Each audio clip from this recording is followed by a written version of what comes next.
цагдаагийн хилцэн анх Монгол ардын хувьсгалт намын төв хорооны 1980 оны 51-р тогтоол бүгд найрамдах Монгол ард улсын сайд нарын зөвлөлийн 1980 оны 252-р тогтоолыг үндэслэн гаргасан нийгмийг аюулаас хамгаалах яамны сайдын тушаалаар Дорноговь аймгийн нийгмийг аюулаас хамгаалах хилцэн цагдаа сэргийлэх ангийг 1981 оны 1-р сарын 15-ны өдрөөс эхлэн гэлтэс болгон гүйцэтгэх ба сэргийлэн хамгаалах тасагтаагаар байгуулж тус цагдаагийн хилцэн орон тоон чойрын цагдаа сэргийлэх группийн орон тоог баталж дарга мөрдөн байцаагч сэргийлэн хамгаалах байцаагч дөрвөн сэргийлэгчийн орон тоотойгоор байгуулагджээ.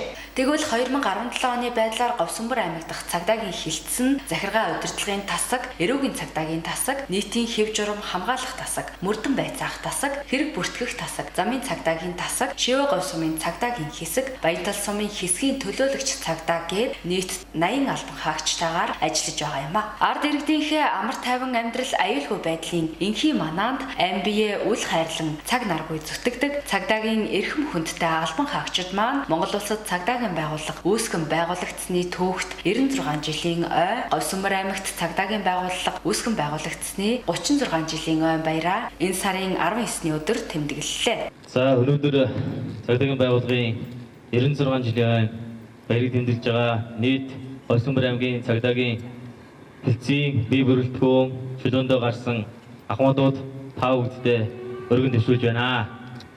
Өнөөдөр цагдаагийн байгууллага ялангуяа цагдаа нар маань улс орны аймгийнхаа эрүүл аюулгүй байдлын төлөө цаг наргүй хичээн зүсгэж нийт цагдаагийн албан хаагч бие бүрэлдэхүүн цаашдын ажилд амьдрал сайн сайхан бүхнийг хүсье өрөөё. Сум орон нутгийнхаа ард иргэдийн амгалан тайван байдлыг хангах, нийгмийн дэг журмыг хангах, сайжруулах энэ үйл хэрэгжнүүд сумын төр захиргааны байгууллага үргэлж үнэлж явдаг бас энэ баярын өдөр та бүхэнд дуулгах гэдэг таатай байна. Баярын өдрөө Говьсөнбөр аймгийн цагдаагийн албан хаагчид албан үүргээ гүйцэтгэж яваад харамсалтайгаар амир сэтсэн үе үеийн албан хаагчдынхаа гэгэн дурсгалд зориулан жил бүр уламжлал болгон явуулдаг бид мартахгүй хүндэтгэлийн арга хэмжээг зохион байгуулсан юм а. Үргэлжлүүлээд Говьсөнбөр аймгийн цагдаагийн хилтэст шинээр тангараг өргөж буй албан хаагчдын тангараг өргөх үйл ажиллагаа мөн албан ажлаа сайн гүйцэтгэж хамт олноо хошуучлан ажилласан цагдаа нарыг шагнан урамшуулсан юм а. Монгол улсын төлөө Монгол улсын иргэн бий. Монгол улсын иргэн бий. Цагдаагийн албанд орж ажиллахдаа Монгол улсын үндсэн хууль. Монгол улсын үндсэн хууль. Бусад хууль. Бусад хууль. Албан хаагчийн сахилга ёс зүй. Албан хаагчийн сахилга ёс зүй. Албаны нууцыг чанд сахин.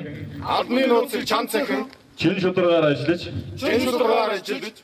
Шаардлага гарвал амбие үйл хайрын зүтгэхээ. Баллан дангаргалыг. Биеийн дангаргаасаа нэцвээс. Хуулийн хариуцлага хүлээн. Тухайн Говьсөнбөр аймгийн цагдаагийн хилцэст 2015 оны 10 сард олон нийтийн цагдаагаар ороод 17 оны 3 сард хоошоо цагдаагийн сургуульд явсан. Тэгээд сая төгсч ирээд тангараг өргөлөө. Тангараг өргөөд ингээд сайхан ингээд энэ хүмүүстэй мөрсний гэдэг алхаж байгаадаа маш их баяртай байна.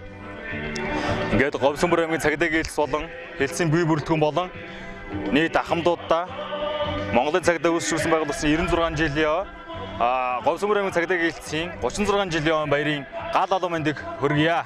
За өнөөдөр Монголын цагдаагийн түүхэд 96 жилийн тохиолдуулан Говьсөнбөр аймгийн цагдаагийн хилцээс албан үүргийн ус амир үтсэн бид мартахгүй арга хэмжээг жуулан олон зохиол байгуулдаг.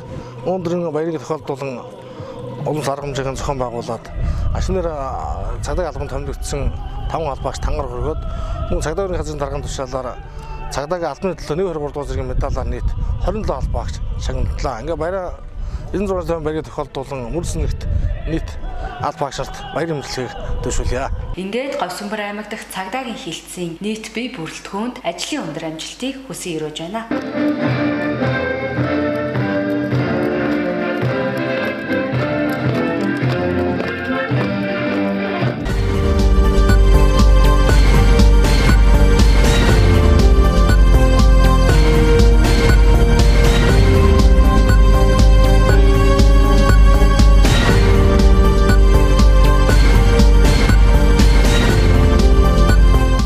Говьсөнбөр аймгийн татварын хилцээс мэдээлж байна. Нэмэгдсэн өртгийн албан татварын урамшууллын систем суглааны тохирлоор азтангууд тодорлоо. 2017 оны 7 дугаар сарын 16-ны өдрийн нэмэгдсэн өртгийн албан татварын суглааны тохирлоор манай аймгийн 105 иргэн суглааны азтан болсон байна. Үүнээс Шивэ говьсумын иргэн Сингэрээгийн Эрдэнэтуяа 500 мянган төгрөг, Сүхбаатарын Мөнхбат 500 мянган төгрөгийг тус тус хожжээ. Тэгвэл 103 иргэн 20 мянгаас 100 мянган төгрөгийг хожсон байна.